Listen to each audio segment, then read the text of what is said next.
Hello दोस्तों, पिछले 10 सालों से मैंने कई स्कूल्स और कॉलेजेस में ट्रेनिंग दी है और एक चीज मैं समझता हूं कि हम हर चीज के पीछे रीजन जानना चाहते हैं, लॉजिक जानना चाहते हैं कि अगर ये तरीका सही है तो क्यों है, अगर ये पढ़ने का तरीका बेस्ट है तो इसके पीछे कारण क्या है, रीजन क्या है। इसीलिए आज मैं आपके लिए लेके आया हूं 3 साइंटिफिक स्टडी टिप्स जो टेस्टेड है, ट्राइड है, प्रूवन है, सो दैट आप भी उन टिप्स को यूज करके अपने मार्क्स को एलिवेट कर पाओ, अपनी परफॉर्मेंस को एम्पावर कर पाओ और अपने रिजल्ट्स को एनहांस कर पाओ। वॉशिंगटन यूनिवर्सिटी की एक स्टडी में एक ही टॉपिक 2 अलग अलग ग्रुप्स को दिया गया, ए और बी। ए ग्रुप को बोला गया कि आपको ये टॉपिक किसी को पढ़ाना होगा और ग्रुप बी को कहा गया कि उन्हें सिर्फ इस पे एक टेस्ट देना होगा। ए ग्रुप जिसको कि ये कहा गया था कि आपको ये किसी को पढ़ाना होगा, वो उस टॉपिक को ज्यादा अच्छे से रिकॉल कर पाए थे, याद रख पाए थे, एज कंपेयर टू दूसरा ग्रुप जिसको सिर्फ टेस्ट देना था। अब लॉजिक क्या है, ऐसा हुआ तो क्यों हुआ? ऐसा इसलिए हुआ क्योंकि जो भी इंफॉर्मेशन हमारे दिमाग में जाती है, हमारे ब्रेन सेल्स यानी कि न्यूरॉन्स उस इंफॉर्मेशन को क्लस्टर में स्टोर करते हैं। क्लस्टर मतलब न्यूरॉन्स का कॉम्बिनेशन।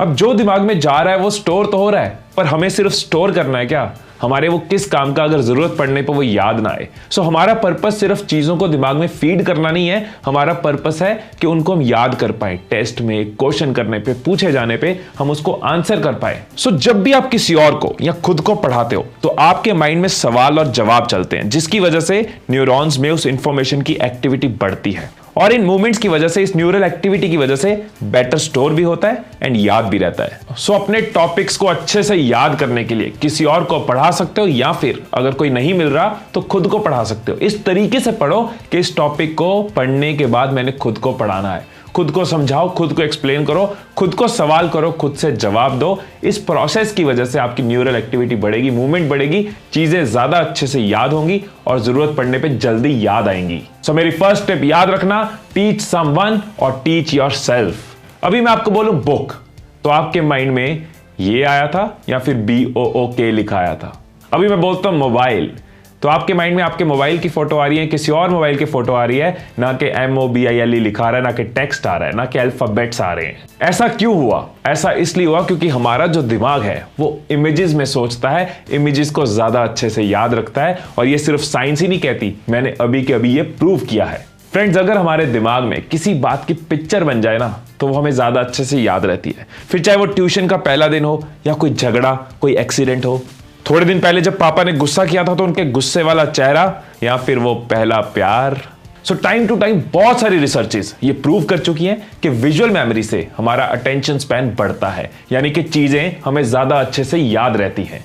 सो जो आप पढ़ रहे हैं कोशिश करें कि उसकी कोई विजुअल मेमोरी बनाएं। ऐसा करने से वो इंफॉर्मेशन आपके दिमाग में ज्यादा अच्छे से स्टोर होगी और एग्जाम टाइम पे जल्दी याद आएगी। सो चार्ट्स को यूज करो, डायग्राम्स को यूज करो, रोल प्लेस को यूज करो, किसी अलग विजुअल के साथ लिंक करो, अपनी इमेजिनेशन को यूज करो, पर जितना हो सके अपने टेक्स्ट को विजुअल्स में कन्वर्ट करो। सो मेरी सेकंड टिप, विजुअलाइजेशन, क्योंकि हमारा जो दिमाग है वो इमेजेस को ज्यादा अच्छे से याद रखता है, ज्यादा अच्छे से स्टोर करता है। अब आप लोगों को मैं दोस्त सिर्फ कहता ही नहीं हूं, दोस्त मानता भी हूं। और मेरे दोस्त स्ट्रेस बहुत लेते हैं, परेशान बहुत रहते हैं। और आपकी बात भी जायज, आप बोलोगे यार स्ट्रेस क्यों ना ले, परेशान क्या क्यों ना हो, एग्जाम सर पे है, इतना कुछ करने वाला है।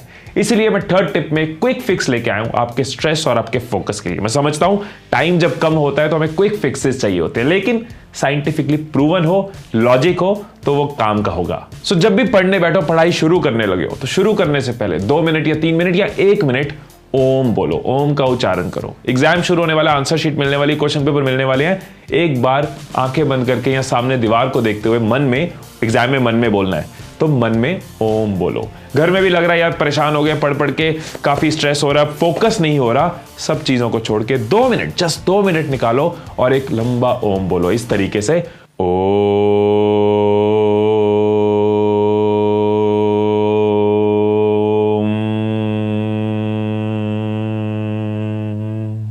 फ्रेंड्स, ओम वर्ड में ना दुनिया की हर वाइब्रेशन मौजूद है, इसीलिए ये हमारे नर्वस सिस्टम को, हमारे हार्ट बीट को, हमारे ब्लड प्रेशर को अफेक्ट करता है, हमारी बॉडी को और हमारे माइंड को रिलैक्स करता है, जिस वजह से हमारा स्ट्रेस कम हो जाता है और फोकस इंप्रूव हो जाता है। सो ये था एक क्विक, इजी, साइंटिफिक तरीका जिससे आपका स्ट्रेस माइनस हो जाएगा, फोकस ऐड हो जाएगा। My third and last tip, से ओम।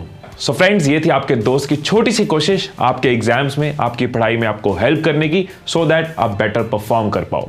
सो 3 टिप्स हमने डिस्कस करी। नंबर 1, टीच समवन और टीच योरसेल्फ। जब सवाल और जवाब चलेंगे, न्यूरॉन्स की एक्टिविटी बढ़ेगी, चीजें ज्यादा अच्छे से याद होंगी। नंबर 2, विजुअलाइज, क्योंकि हमारा दिमाग इमेजेस में सोचता है और इमेजेस को ज्यादा अच्छे से याद रखता है।